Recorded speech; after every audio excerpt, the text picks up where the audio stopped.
जय श्री कृष्णा भक्तों। श्रीमद् भगवद गीता अध्याय 1 कुरुक्षेत्र के युद्ध स्थल में सैन्य निरीक्षण और अर्जुन के विषाद योग के नाम से अध्याय 1 को जाना जाता है। अध्याय 1 की शुरुआत धृतराष्ट्र द्वारा अपने सचिव संजय से किए गए प्रश्न से होती है। धृतराष्ट्र उवाच धर्मक्षेत्रे कुरुक्षेत्रे संवेतायुयुत्सवः मामकाः पांडवाश्चैव किम कुर्वत संजय। धृतराष्ट्र ने कहा, हे संजय, धर्मभूमि कुरुक्षेत्र में युद्ध की इच्छा से एकत्र हुए मेरे पुत्रों और पांडु के पुत्रों अर्थात पांडवों ने क्या किया।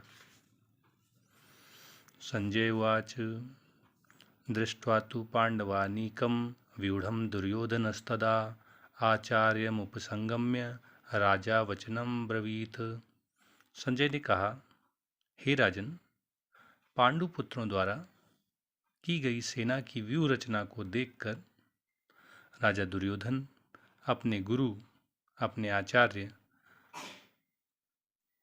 द्रोणाचार्य के पास गया और उसने द्रोणाचार्य से ये शब्द कहे, पश्येतां पांडुपुत्राणाम आचार्य महतीं चमूं व्यूढ़ां द्रुपदपुत्रेण तव शिष्येण धीमता। दुर्योधन द्रोणाचार्य से कहता है, हे आचार्य, पांडुपुत्रों की इस विशाल सेना को देखिए, जिसे आप ही के बुद्धिमान शिष्य द्रुपद के पुत्र धृष्टद्युम्न ने इतने कौशल से सजाया है, व्यवस्थित किया है। अत्र सूरा महेश्वासा भीमार्जुन समायुधि युयुधानो विराटश्च द्रुपदश्च महारथा। पांडवों की इस सेना में भीम और अर्जुन के ही समान युद्ध करने वाले अनेक महान धनुर्धर हैं, जैसे महारथी युयुधान, विराट और राजा द्रुपद। धृष्टकेतु चेकिताना काशीराजश्च वीर्यवान पुरुजित कुंती भोजश्च सैभ्यश्च नरपुंगवः। इसके साथ ही पांडवों की सेना में धृष्टकेतु, चेकितान काशी के राजा, पुरुजित, कुंती भोज और मनुष्यों में श्रेष्ठ सैभ्य जैसे महान शक्तिशाली योद्धा भी हैं। युधामन्युश्च विक्रांत उत्तमौजाश्च वीर्यवान सौभद्रो द्रौपदेयाश्च सर्व एव महारथा। दुर्योधन द्रोणाचार्य से कहता है कि पांडवों की सेना में पराक्रमी युधामन्यु, अत्यंत शक्तिशाली उत्तमौजा, सुभद्रा का पुत्र अभिमन्यु और द्रौपदी के 5 पुत्र, ये सभी महारथी हैं। अस्माकं तु विशिष्टाये तान्निबोध द्विजोत्तम नायका मम सैन्यस्य संज्ञार्थम तान ब्रवीमिते।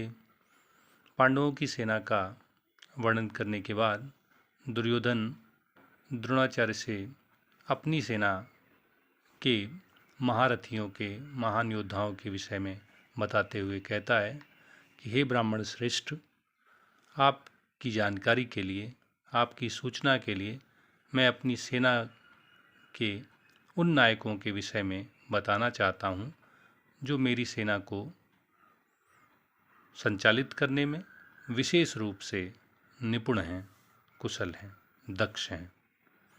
भवान भीष्मश्च कर्णश्च कृपश्च सिमितिञ्जयः अश्वत्थामा विकर्णश्च सौमदत्तिस्तथैव च। द्रोणाचार्य से दुर्योधन कहता है कि मेरी सेना में स्वयं आप अर्थात आचार्य द्रोणाचार्य, भीष्म पितामह, कर्ण, कृपाचार्य, अश्वत्थामा, विकर्ण और सोमदत्त का पुत्र भूरिश्रवा आदि हैं, जो सदैव संग्राम विजयी रहे हैं, जिनकी युद्ध में कभी हार नहीं हुई है। अन्ये च बहवः सूरा मदर्थे त्यक्त जीविताः नाना शस्त्र प्रहरणाः सर्वे युद्ध विशारदाः। दुर्योधन द्रोणाचार्य से ये भी कहता है कि ऐसे अन्य अनेक वीर मेरी सेना में हैं जो मेरे लिए, मेरे कार्य में अपना जीवन त्याग करने के लिए भी तैयार हैं। ये सभी विविध प्रकार के हथियारों से सुसज्जित हैं और युद्ध कला में निपुण हैं। अपर्याप्तं तदस्माकं बलं भीष्माभिरक्षितं पर्याप्तं त्विदमेतेषां बलं भीमाभिरक्षितम्। दुर्योधन अपनी सेना का परिचय द्रोणाचार्य से कराने के बाद अति आत्मविश्वास में आ गया है और ये कहता है कि हमारी शक्ति अतुलनीय है और हम सब भीष्म पितामह द्वारा भली भांति संरक्षित हैं, जबकि पांडवों की शक्ति भीष्म द्वारा भली भांति संरक्षित होकर भी सीमित ही है, अर्थात हमारी तुलना में नगण्य ही है। अयनेषु च सर्वेषु यथा भागम अवस्थिता भीष्ममेवाभिरक्षन्तु भवन्तः सर्व एव ही। आचार्य द्रोणाचार्य एवं अन्य महान योद्धाओं को उत्साह में वर्धन करते हुए द्रोणाचार्य से दुर्योधन कहता है कि हे आचार्य, आप सब अपने अपने मोर्चों पर खड़े होकर भीष्म पितामह की पूरी तरह से सहायता कीजिए, अर्थात भीष्म पितामह के निर्देशन में आप सब अपने अपने मोर्चों पर डटकर उन्हें सहायता दीजिए। तस्य संजनयन हर्षम कुरु वृद्धा पितामह सिंहनादम विनद्योच्चय शंखम दधमौ प्रतापवान। तब कुरुवंश के वयोवृद्ध परम प्रतापी वृद्ध पितामह भीष्म ने सिंह की गर्जना की सी ध्वनि करने वाले अपने शंख को उच्च स्वर में बजाया, जिससे दुर्योधन को अत्यंत हर्ष हुआ। इस प्रकार भीष्म पितामह जो सबसे बड़े थे, दोनों सेनाओं के पूजनीय थे, उनके द्वारा शंख बजाकर युद्ध का प्रारंभ कर दिया जाता है, जिससे दुर्योधन के हर्ष में वृद्धि होती है। ततः शंखाश्च भैर्यश्च पणवानक गोमुखा सहसेवाभ्यहन्यन्त स शब्द तुमुलो भवत। जब भीष्म पितामह शंख बजा देते हैं, उसके बाद शंख, नगाड़े, बिगुल, तुरही, सींग सहसा एक साथ बज उठते हैं और एक साथ बजाए गए इन सभी वाद्य यंत्रों का जो एक साथ मिला हुआ स्वर है वह अत्यंत कोलाहलपूर्ण हो जाता है, अर्थात पूरा युद्ध स्थल उससे गुंजायमान हो जाता है। तथा श्वेते हये युक्ते महति स्यन्दने स्थितौ माधवा पांडवाश्चैव दिव्यौ शंखौ प्रदद्मतु। कौरवों की सेना की ओर से बजाए गए शंखों के बाद पांडवों की सेना में भी शंख बजाए जाते हैं। सबसे पहले सफ़ेद घोड़ों द्वारा खींचे जाने वाले विशाल रथ पर बैठे हुए भगवान कृष्ण और अर्जुन अपने अपने दिव्य शंखों को बजाते हैं। पांचजन्यम ऋषिकेशो देवदत्तम धनंजयः पौंड्रम दद्मौ महाशंखम भीम कर्मावृकोदरः। भगवान कृष्ण जो ऋषिकेश हैं, सभी इंद्रियों के स्वामी हैं, वे अपना पांचजन्य नामक शंख बजाते हैं। धनंजय अर्थात अर्जुन, जिसने वानप्रस्थ के समय में अपने ज्येष्ठ महाराज युधिष्ठिर के लिए धन एकत्र किया था, इसलिए धनंजय कहलाता है।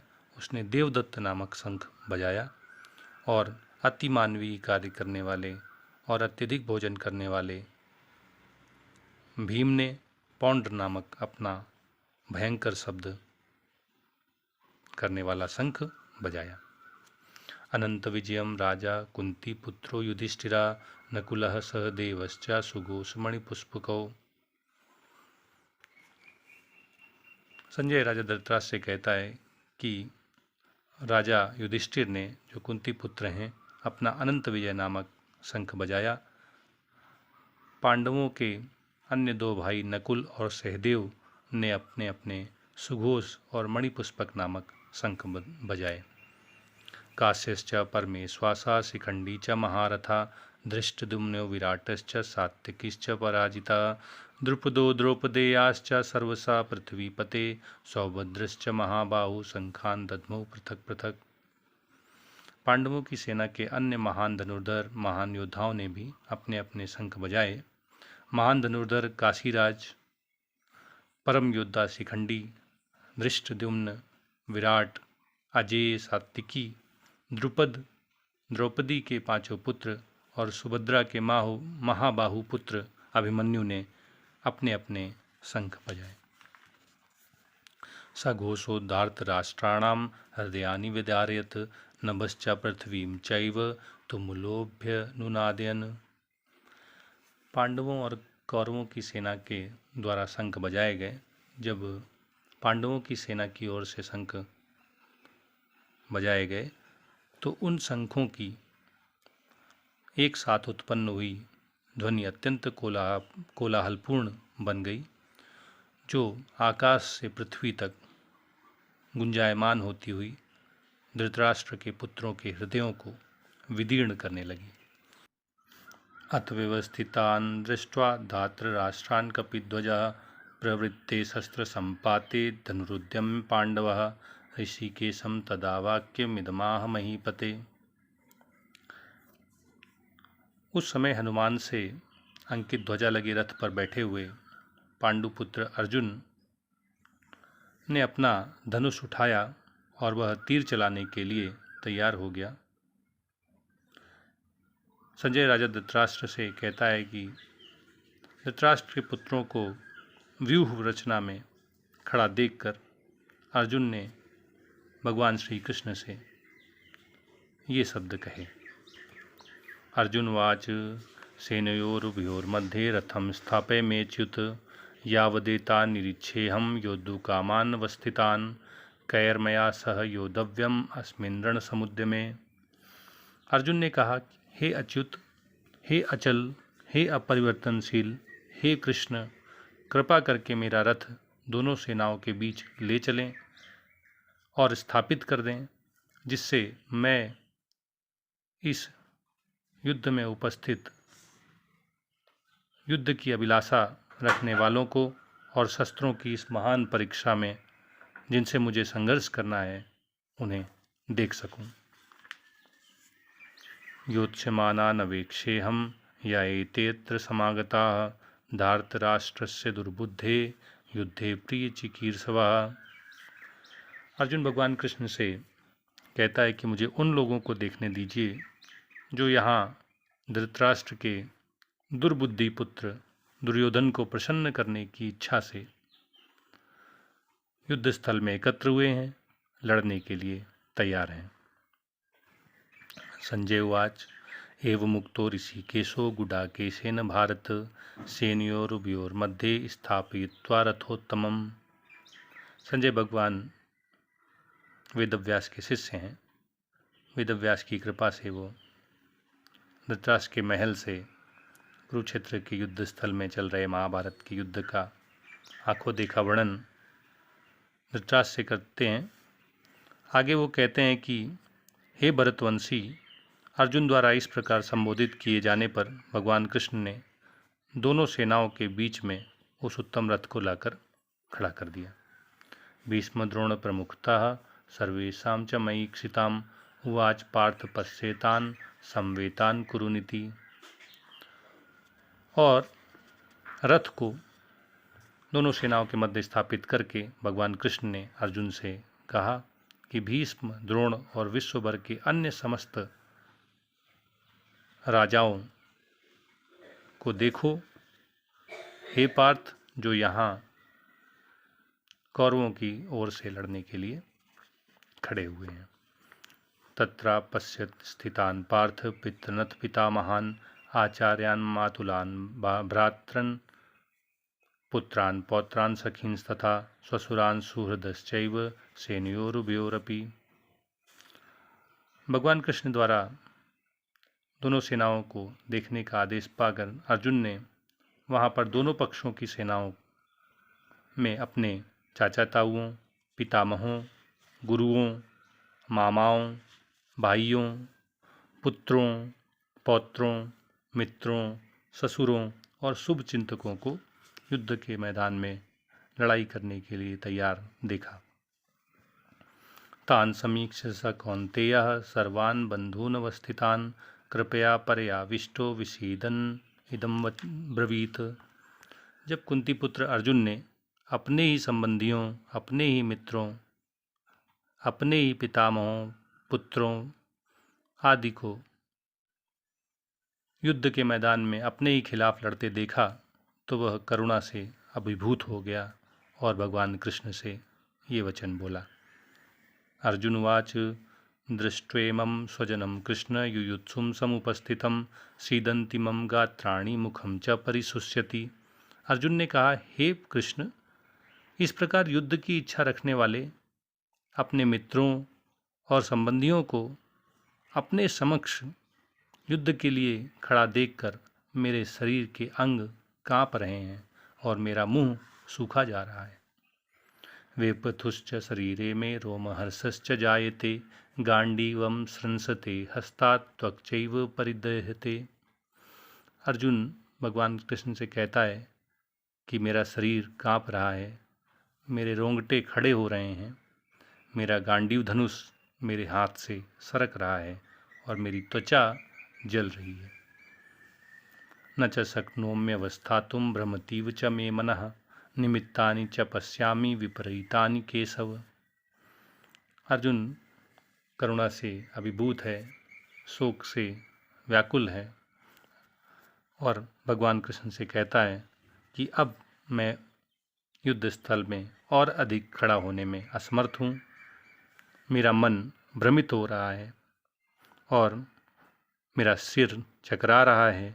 हे कृष्ण, मुझे तो विपरीत लक्षण ही दिखाई दे रहे हैं, मुझे तो केवल अमंगल के कारण ही दिखाई दे रहे हैं।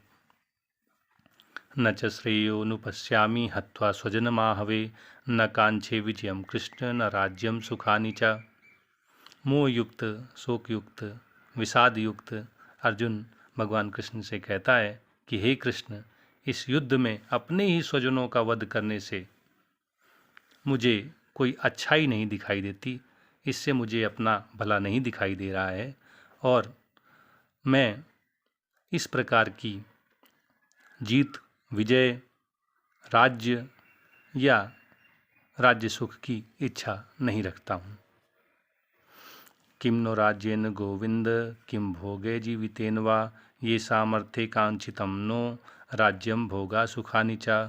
त इमेव स्थिता युद्धे प्राणान् त्यक्त्वा धनानि च आचार्या पितरः पुत्रास्तथैव च पितामहा मातुला श्वशुरा पौत्रा श्याला सम्बन्धिनस्तथा एतान् न हन्तुमिच्छामि घ्नतोऽपि मधुसूदन।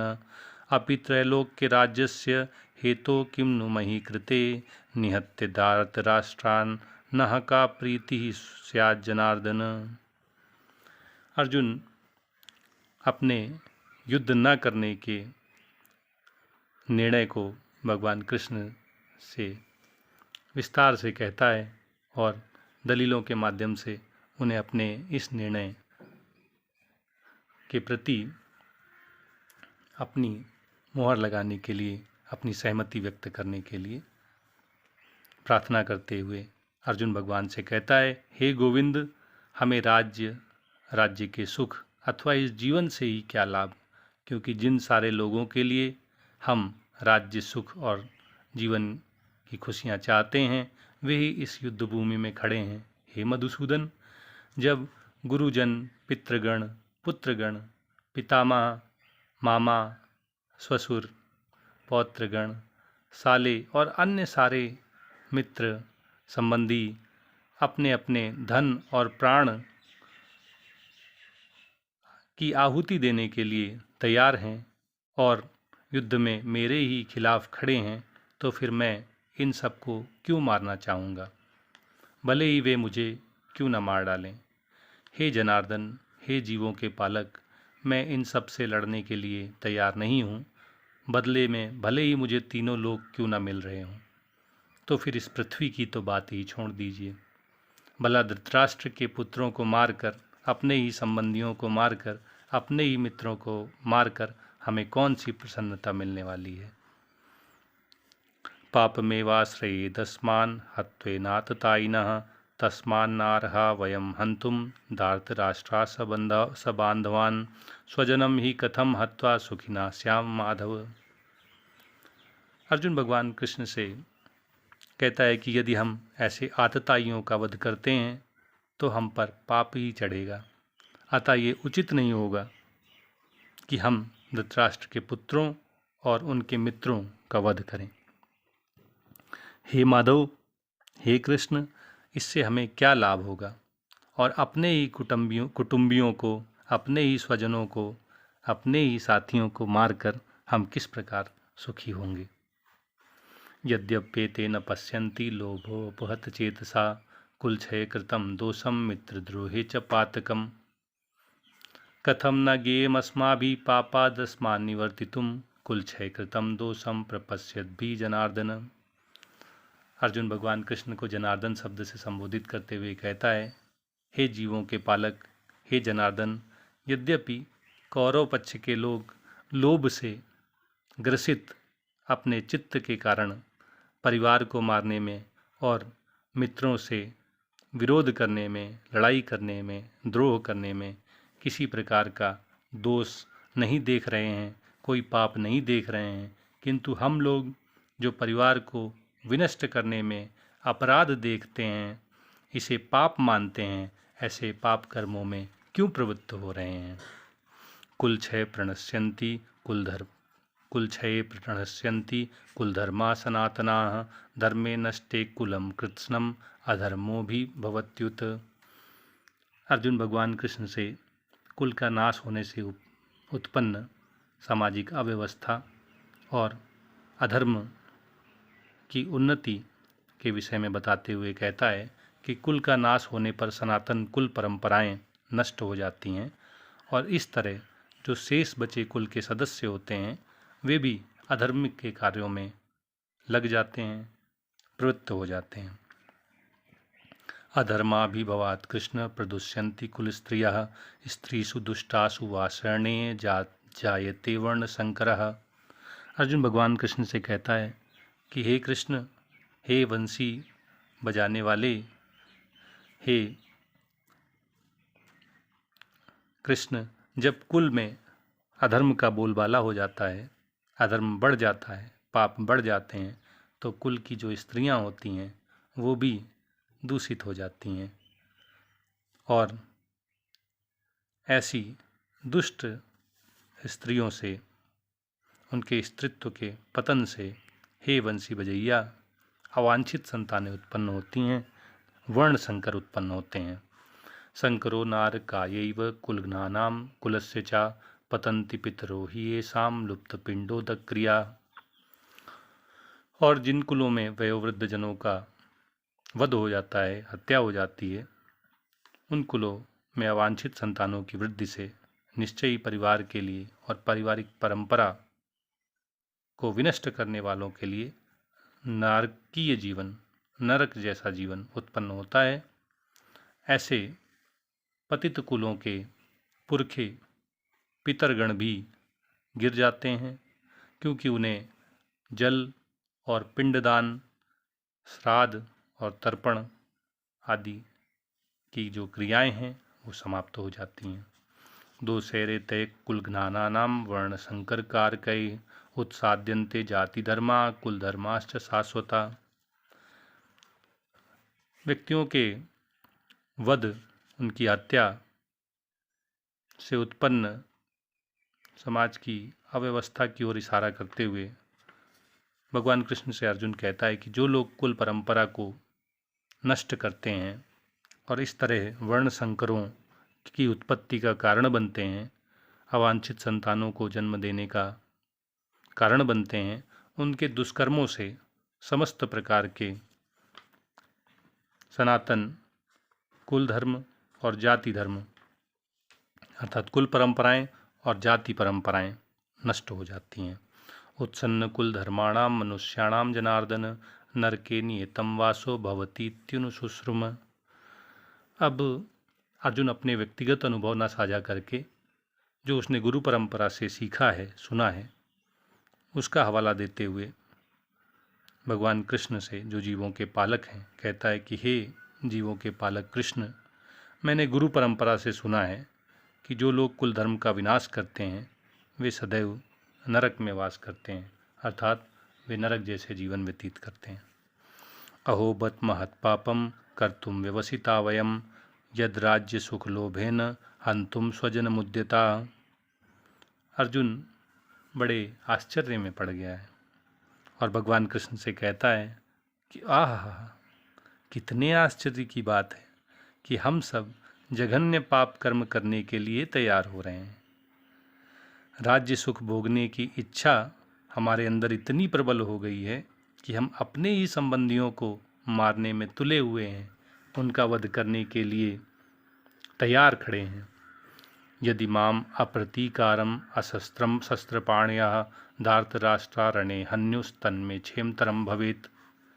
अर्जुन भगवान कृष्ण से कहता है कि यदि शस्त्रधारी धृतराष्ट्र के पुत्र मुझ नियत्थे और रणभूमि में प्रतिकार न करने वाले, प्रतिरोध न करने वाले को मार भी दें तो ये मेरे लिए श्रेयस्कर होगा, कल्याणकारी होगा। संजय उवाच एव मुक्त्वा अर्जुना संख्ये रथोपस्थ उपाविशत विसृज्य ससरम चापम शोक संविघ्न मानसा। संजय ने कहा कि युद्ध भूमि में इस प्रकार कहकर अर्जुन ने अपना धनुष, गांडीव और बाण एक ओर रख दिए और शोक संतप्त चित्त से रथ के आसन पर बैठ गया। इस प्रकार भगवद गीता के प्रथम अध्याय कुरुक्षेत्र के युद्ध स्थल में सैन्य निरीक्षण पूरा हो जाता है। ओम तत्सत। इत श्रीमद्भगवद्गीतासु उपनिषत्सु ब्रह्म विद्यायां योग शास्त्रे श्री कृष्ण अर्जुन संवादे अर्जुन विषाद योगो नाम प्रथमोऽध्यायः।